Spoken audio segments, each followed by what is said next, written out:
तत्वार्थ सूत्र आचार्य उमा स्वामी का संस्कृत भाषा का एक महनीय ग्रंथ है, जिस ग्रंथ में आचार्य उमा स्वामी ने सूत्रबद्ध शैली के अंतर्गत तत्व की परिभाषाओं को और तत्व को बहुत ही सरल भाषा में समझाया गया है।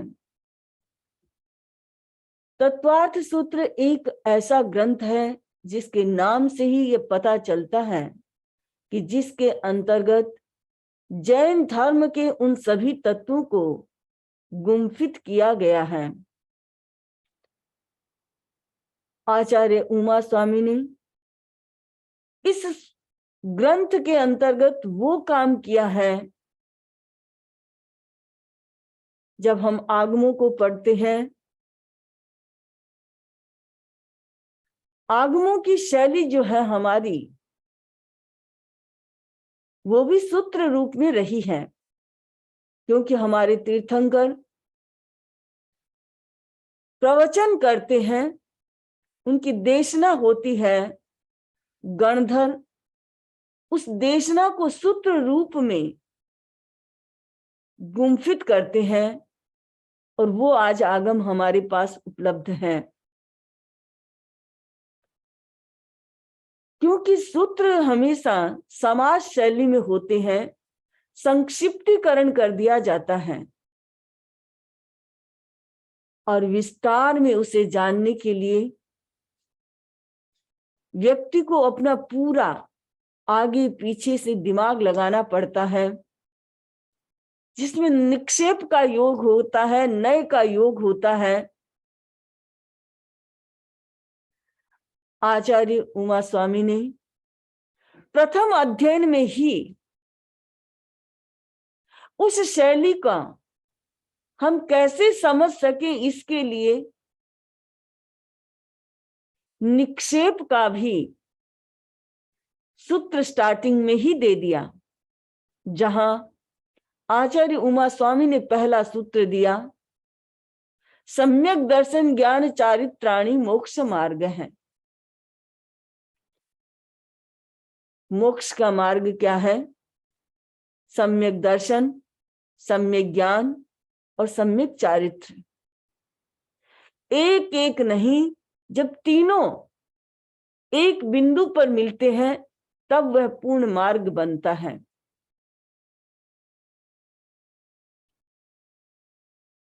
और उसको किस ढंग से हम समझ सकें, ये बात हम निक्षेप से जान सकते हैं।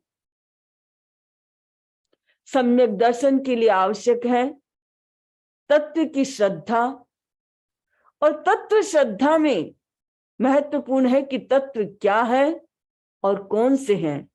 इसके लिए आचार्य उमा स्वामी ने 7 तत्वों का निरूपण किया है: जीव, अजीव, आश्रव, बंध, संबर, निर्जरा और मोक्ष। इन 7 तत्वों का निरूपण किया है।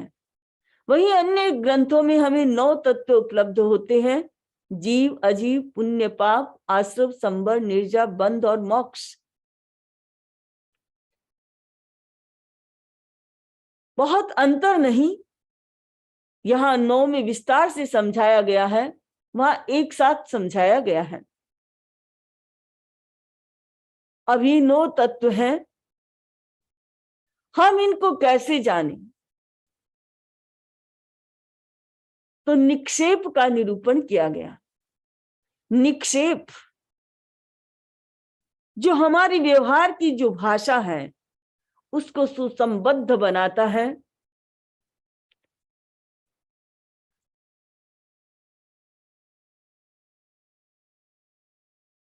हमारी जो भाषा है उस भाषा का अर्थ हम कैसे समझें, किस अपेक्षा से यहां पर कौन सी बात कही गई है, उसको समझने के लिए निक्षेप को कहा गया। क्योंकि भाषा ऐसी होनी चाहिए जिसमें संशय, विपर्य और अनध्यवसाय, ये तीनों चीजें ही नहीं होनी चाहिए। तीनों चीजों से बाहर जो निश्चय करने वाली जो भाषा है वो होनी चाहिए। जब हम किसी चीज को पढ़ते हैं, समझते हैं, तो वो तुरंत हमें समझ में आनी चाहिए। कोई बोलता है, उसका भाव हमें तुरंत समझ में आ जाना चाहिए। उसमें कहीं भी संशय, विपर्य, अनध्यवसाय नहीं होना चाहिए।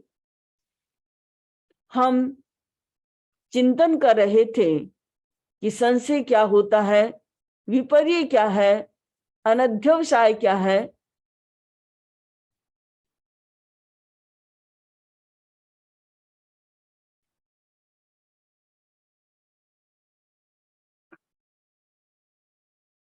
क्योंकि संशय, विपर्य और अध्यवसाय में अवस्थित वस्तु को उनसे बाहर निकालकर, अगर कोई भी चीज हमारे संशय में, विपर्य में, अनध्यवसाय में है, तो उससे बाहर निकालकर निश्चय में क्षेपण करता है, उसे निक्षेप कहा जाता है।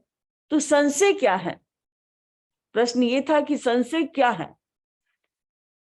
संशय यानी तत्व का यथार्थ बोध होता है, वो सम्यक्ति व्यक्ति होता है। तत्व को सही रूप में जानना वह है सम्यक्त्व। किंतु एक व्यक्ति के पास सम्यक्त्व तो है, लेकिन ज्ञानावनीय कर्म का क्षोभसम इतना नहीं है।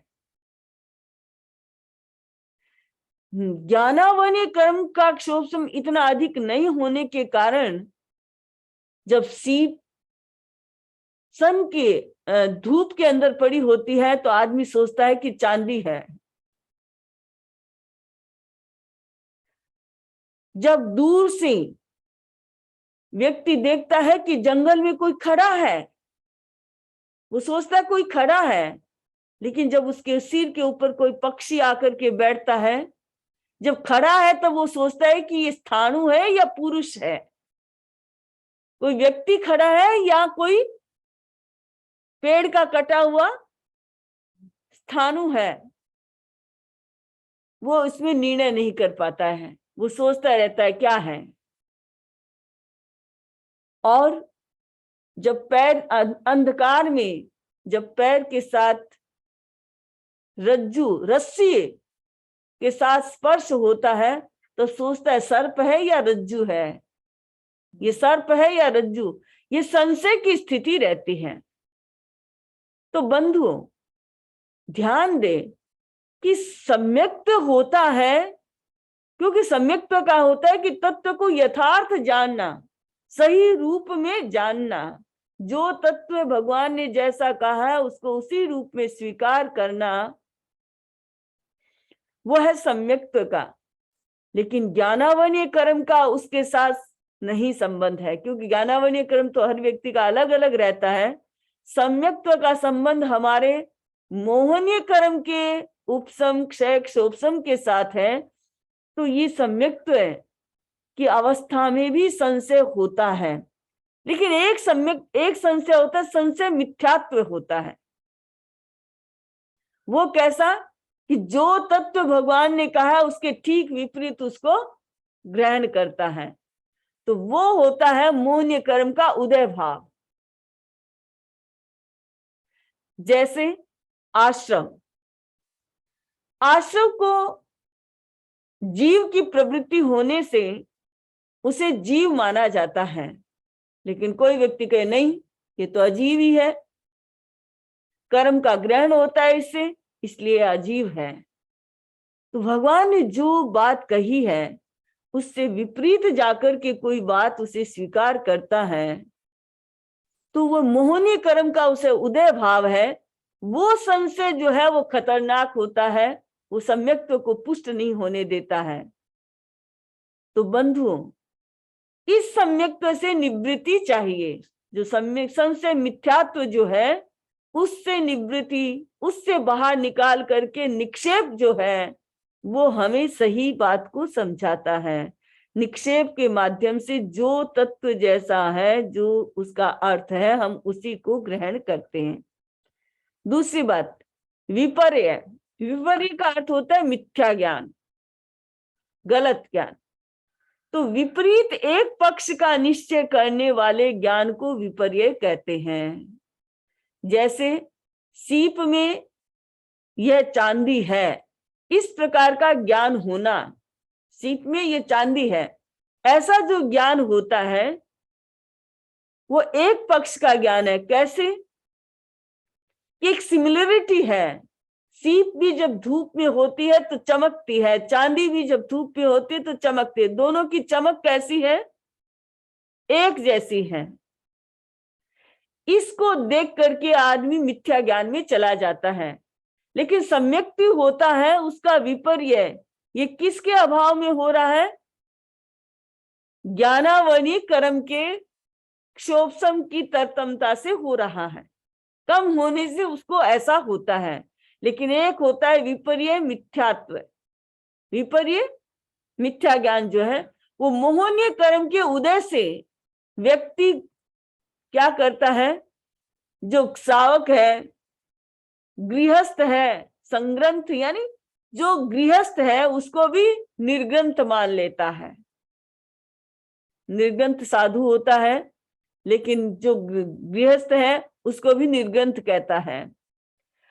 5 स्थावर जीव है, उनको अजीव मान लेता है। जीव है लेकिन पृथ्वी, पानी, अग्नि, वायु, वनस्पति जीव है, लेकिन उनको क्या मानता है? अजीव मान लेता है। तो ये मानना जो है विपर्य, मिथ्या दर्शन है उसका, और ये मोहनीय कर्म के उदय से होता है। तो जहां निक्षेप क्या करता है, इन सब से बाहर निकाल करके जो बात, जो तत्व जैसा है, जिसका जो मीनिंग है, उसी के साथ हमें जोड़ता है, हम उसी को वैसे ही समझते हैं। तीसरा है अनध्यवसाय। ये क्या है कि यह क्या है, जैसे हम किसी चीज के लिए कहते हैं अरे ये क्या है, जिस चीज को हम जानते नहीं है कहते हैं ये क्या है।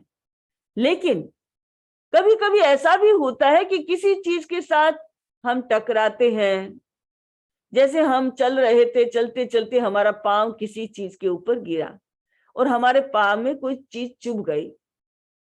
चुभी, बस इतना सा हुआ कि भी चुभी है, पर क्या चुभा है वो आप नहीं जानते हैं। जब नहीं जानते हैं तो उसको क्या कहता है? ऐसा ज्ञान जो होता है अनध्यवसाय, यानी उसमें अध्यवसाय नहीं है, अनध्यवसाय है। अध्यवसाय का मतलब होता है हमको उसका ज्ञान होता है, अनध्यवसाय में हमको उसका ज्ञान नहीं, केवल यह क्या है बस इतना सा होता है, पूरा उसका कोई ज्ञान नहीं होता है, उसको अनध्यवसाय कहा जाता है। तो संशय, विपर्य और अनध्यवसाय, इन तीनों से बाहर निकालकर वस्तु का यथार्थ जो अर्थ है उसमें जो क्षेपण किया जाता है उसे निक्षेप कहा जाता है। निक्षेप के 4 भेद हैं, नाम, स्थापना, द्रव्य और भाव। नाम निक्षेप, जिसको हमने जाना था कि नाम निक्षेप जो है किसी वस्तु का नाम रख देना, उसमें गुण है या नहीं है उस पर चिंतन नहीं किया जाता है, केवल नाम रख दिया जाता है। एक व्यक्ति का नाम रखा गया लक्ष्मी नारायण, नाम तो बड़ा अच्छा है लक्ष्मी नारायण, लेकिन सड़क पर भीख मांग रहा है। नाम लक्ष्मी नारायण है लेकिन सड़क पर भीख मांग रहा है, तो वह, उसका कोई मेल नहीं है उसके साथ, नाम के साथ उसके गुण का कोई मेल नहीं है, इसलिए वो होता है नाम यानी। और दूसरी बात, स्थापना निक्षेप। स्थापना निक्षेप में क्या होता है, किसी चीज में हम उसे स्थापित कर देते हैं। भाई अमुक आकार को कै कहेंगे, ककार कहेंगे, ये स्थापित ही तो किया गया, इस आकार को कै कहा जाता है। अब जैसे पहले कलर की स्पेलिंग क्या लिखी जाती थी? COLOUR, है ना? और अब कलर की स्पेलिंग क्या करते हैं अमेरिका में? COLOR कर देते हैं, सीधा यू को निकाल दिया गया है। तो एक स्थापना क्या है? ये कलर की स्पेलिंग है, अब ये कलर की स्पेलिंग बदल गई है। आप ब्रिटेन में जाएंगे तो बोलेंगे शेड्यूल, और यहां बोलते हैं स्केजुअल। चलता है ना, स्पेलिंग सेम है लेकिन बोलने में कितना बड़ा अंतर है। ये जो होता है, ये सारा जो अंतर जो आता है, ये आकार जो दिया जाता है स्थापना में, क्या होता है? किसी को आकार बना दिया जाता है।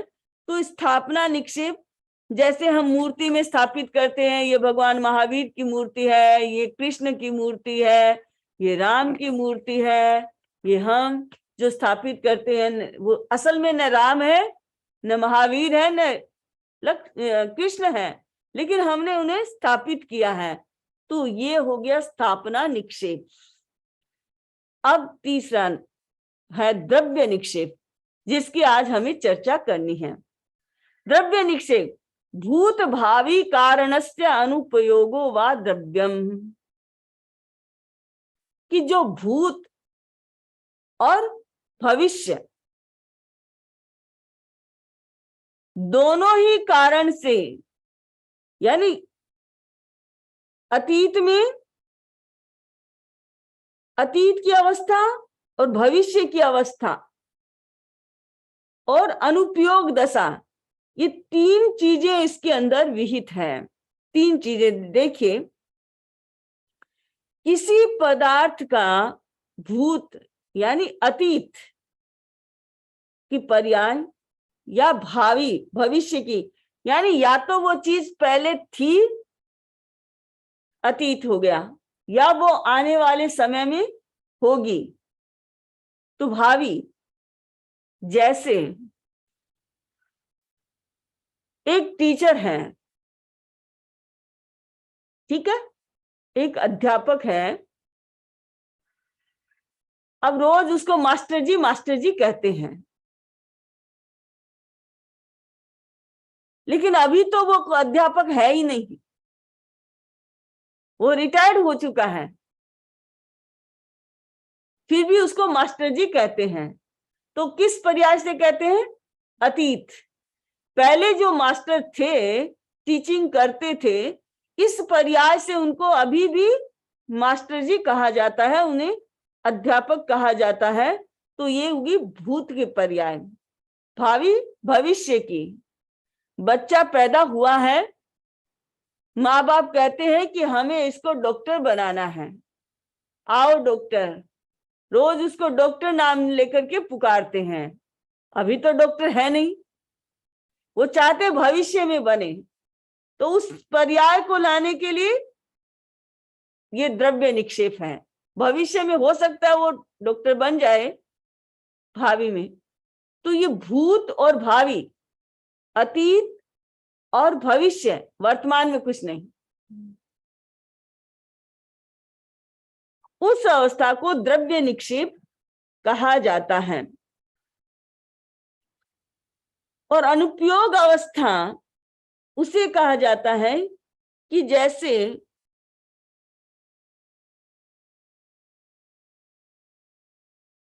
कोई चीज, कोई अध्यापक है, मान लीजिए अभी तो वह अध्यापक नहीं है, फिर भी उस अनुपयोग, अभी वो उपयोग में नहीं है, फिर भी उसको अध्यापक अध्यापक कहा जाता है। तो ये तीन चीजें जो है द्रव्य निक्षेप कहलाती हैं।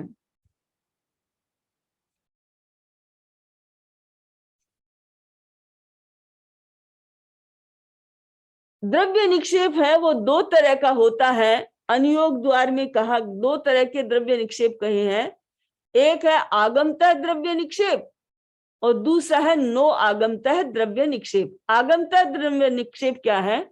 जीवादि पदार्थ ज्ञोपि तत्रानुपयुक्त है, कि जीव आदि पदार्थ को जानने वाला कोई व्यक्ति जीव विषय तथा अन्य पदार्थों को ज्ञाता है, किंतु वर्तमान में वो उपयोग में नहीं है, वर्तमान में वो किसी चीज को नहीं जानता है, उसको क्या कहा गया है? आगमतः द्रव्य निक्षेप कहा गया है। दूसरा है नो आगमतः द्रव्य निक्षेप। जो आगम द्रव्य की आत्मा का उसके शरीर में आरोप करके उस जीव के शरीर को ही ज्ञाता कहना नो आगमतः द्रव्य निक्षेप है। आगम में कहा ना कि जो व्यक्ति जानता है लेकिन वर्तमान में अभी उसका कोई उपयोग नहीं है। नो आगमतः क्या कह रहा है कि उपयोग नहीं है लेकिन फिर भी उसको उसी रूप में कहा जाता है, वो नो आगमतः द्रव्य निक्षेप है। तो इसमें पहला है ज्ञ शरीर, 3 प्रकार से होता है ज्ञ शरीर, यानी जानने वाले का शरीर, जो जानता है, यानी जिस शरीर में रहकर आत्मा जानता है, देखता है, समझता है, वह शरीर है। उसे क्या कहते हैं? एक व्यक्ति जो है, मान लीजिए आचार्य थे और वो उनका काल धर्म को प्राप्त हो गए, अब उनका क्या पड़ा है? शरीर पड़ा है। शरीर पड़ा होने के बावजूद आप उसे कहते हैं यह 14 पूर्वधर का धारक था। अभी नहीं है ना, कुछ भी नहीं है उसमें। तो यह है नो आगमतः ज्ञ शरीर। दूसरा है भव्य शरीर, जिस शरीर में रह करके आत्मा आगे बनेगी वैसा।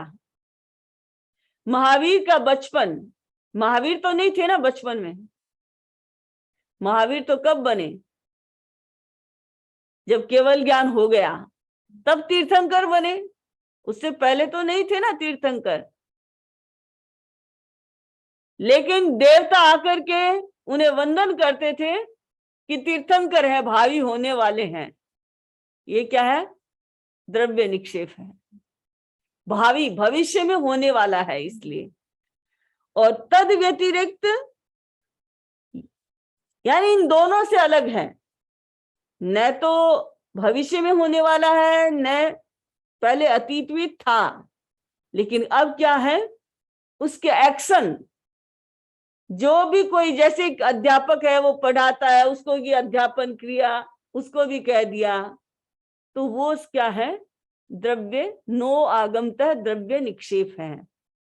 इस तरह से द्रव्य निक्षेप उसे कहा गया है जिसका भूत और भावी की पर्याय को ध्यान में रख करके उन्हें उसी रूप से हम पुकारते हैं, वो हमारा द्रव्य निक्षेप है। उसके बाद आता है भाव निक्षेप। भाव निक्षेप यानी विवक्षित क्रिया परिणितो भाव है। जिस क्रिया में, जिस रूप में जो व्यक्ति उसमें होता है लगा हुआ, उसको क्या कहा जाता है? भाव निक्षेप कहा जाता है। अध्यापक जब पढ़ा रहा होता है तभी वो क्या कहलाता है? अध्यापक होता है। घर में वो अध्यापक नहीं होता है, जब वो पढ़ाता है, लिखता है, उस समय वो अध्यापक होता है। तो इसके भी 2 भेद हैं, आगमतः भाव निक्षेप और नो आगमतः भाव निक्षेप। आगमतः भाव निक्षेप में कि जो शब्द जिस रूप में है, यानी जिस अर्थ को बताने वाला है, जिस समय जो काम कर रहा है उसको, यानी एक अध्यापक है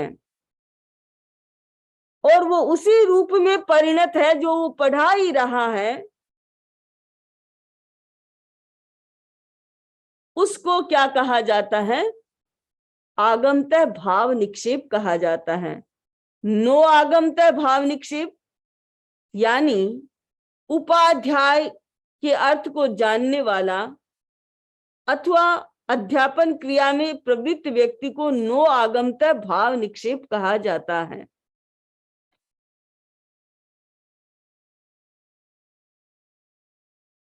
तो ये दोनों भेद हो गए, आगमतः भाव निक्षेप और नो आगमतः भाव निक्षेप। एक में व्यक्ति को, एक उस पर क्रिया में लगे हुए को कहा जाता है। अगर सही रूप में थोड़े से इंसोट में अगर हम समझे तो बहुत ही सुंदर गाथा है।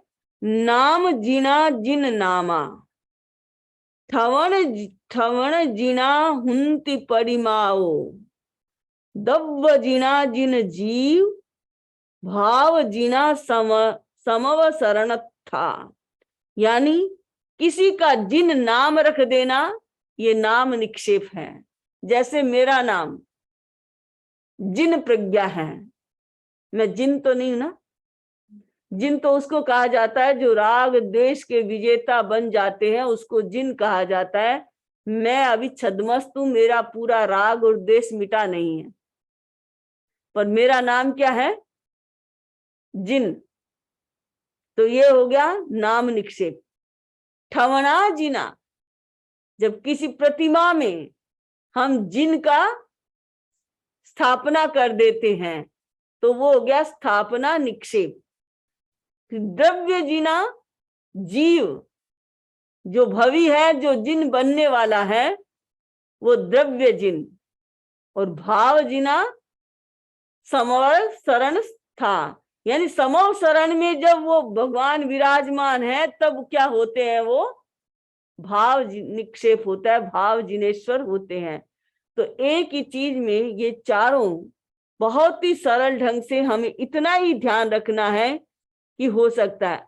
अब ये प्रश्न आता है कि निक्षेप का आधार क्या है, भाई ऐसा क्यों किया गया है? तो निक्षेप का आधार जो है, प्रधान अप्रधान, कल्पित और अकल्पित, ये दो युग्म हैं, ये दो दृष्टि बिंदु हैं। निक्षेप का आधार ये दृष्टि बिंदु है। जैसे भाव निक्षेप है, तो भाव निक्षेप में क्या है? उसमें अकल्पित दृष्टि नहीं है, यथार्थ में वो वैसा होता है,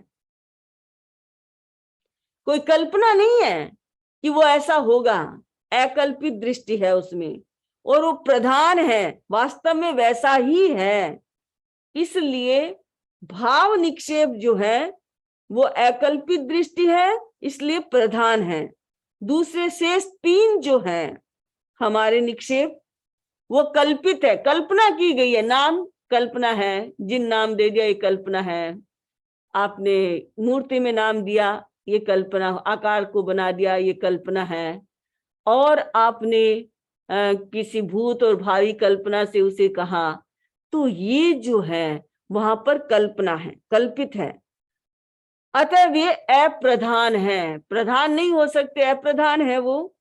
तो नाम में पहचान, नाम में क्या है? पहचान, स्थापना में आकार, और द्रव्य में ये जो है, नाम में पहचान है, द्रव्य में स्थापना में आकार की भावना होती है, और गुण की वृत्ति नहीं, कोई भी गुण नहीं होता है उनमें, दोनों में गुण हो ये जरूरी नहीं है। नाम और स्थापना में गुण वैसा हो जरूरी नहीं है, लेकिन द्रव्य मूल वस्तु को, द्रव्य है वो मूल ही जो वस्तु है उसको या तो अतीत के साथ जोड़ती है या फिर भविष्य के साथ जोड़ती है। अतः उसमें भी मौलिकता नहीं होती है, या तो पहले की अवस्था को बता रहा है या फिर आने वाली अवस्था को बता रहा है, वर्तमान में कुछ भी नहीं होता है, इसलिए वो भी मूल नहीं है। केवल एक भाव जो है निक्षेप, वही मौलिक है। जैन दर्शन का एक बहुत बड़ा सिद्धांत रहा, जिस समय जो व्यक्ति जिसमें संलग्न होता है उसी को सही माना जाता है, वही होता है। तो ये जो निक्षेप की बात है, तो निक्षेप पद्धति जैन आगम व व्याख्या ग्रंथों की मुख्य पद्धति रही है। आगम ग्रंथों की सभी की मुख्य पद्धति रही है। हम इस तत्वार्थ सूत्र के दौरान और बहुत सारी, हम इसके आगे नए को जानने वाले हैं प्रमाण को इसी के साथ, क्योंकि हमारी शैली जो है, आगमों की शैली जो है हमारी निक्षेप और नए प्रधान रही है। प्रमाण की व्यवस्था तो बाद में आई है। जब पूरे भारतीय दर्शन में न्याय का इतना विकास हुआ और न्याय के विकास के साथ प्रमाण चलता था, जैनों की अपनी कोई दूसरी नहीं थी प्रमाण मीमांसा, और उसको ही उन्होंने अपनी ज्ञान मीमांसा को ही प्रमाण मीमांसा में कन्वर्ट किया था और नए और निक्षेप को उसके साथ जोड़ा था। इसलिए अब हमें बहुत ही आगे थोड़ा सा और गहरा विषय आने वाला है, नए का और प्रमाण का भी आने वाला है। तो संक्षिप्त में निक्षेप पद्धति है वो भाषा प्रयोग की वह विधा है जिसके द्वारा हम वस्तु को अभ्रांत ज्ञान प्राप्त कर सकते हैं। यानी वस्तु जो जैसी है, जो जैसा तत्व है, उसको हम उसी रूप में ग्रहण कर सकते हैं। अब देखिए हमारे 9 पदार्थ, हमारे जो 7 तत्व हैं उनमें जैसे जीव है, जीव का लक्षण क्या है? चेतना। चेतना है, जहां चेतना है तब वो क्या है? भाव निक्षेप में है, वो जीव है। जहां उसका कलेवर पड़ा है तो वो द्रव्य निक्षेप में चला जाएगा। जहां उसका केवल किसी का नाम जीव दे दिया, जीवनमल नाम होता है, तो वो क्या हो गया? नाम निक्षेप हो गया। आपने किसी चीज में उसको आकार में फिट कर दिया तो वो स्थापना निक्षेप हो गया। लेकिन जीव क्या है? जो चेतना लक्षण वाला होता है उसे जीव कहा जाता है। इस तरह से हम यथार्थ रूप में तत्व को सही रूप से समझते हैं। वो हमारी पद्धति जो है वो निक्षेप है, जिससे हम निश्चय तक, सही अर्थ तक हम पहुंचते हैं। तो भाषा की एक, भाषा को सुघड़ बनाने की सबसे अच्छी पद्धति रही है वो निक्षेप रहा है। तो निक्षेप हमारी यथार्थ ज्ञान को बनाता है। हमने ये जाना, और इससे रिलेटेड अभी आपको कोई क्वेश्चन पूछना है तो आप मेरे से पूछ सकते हैं।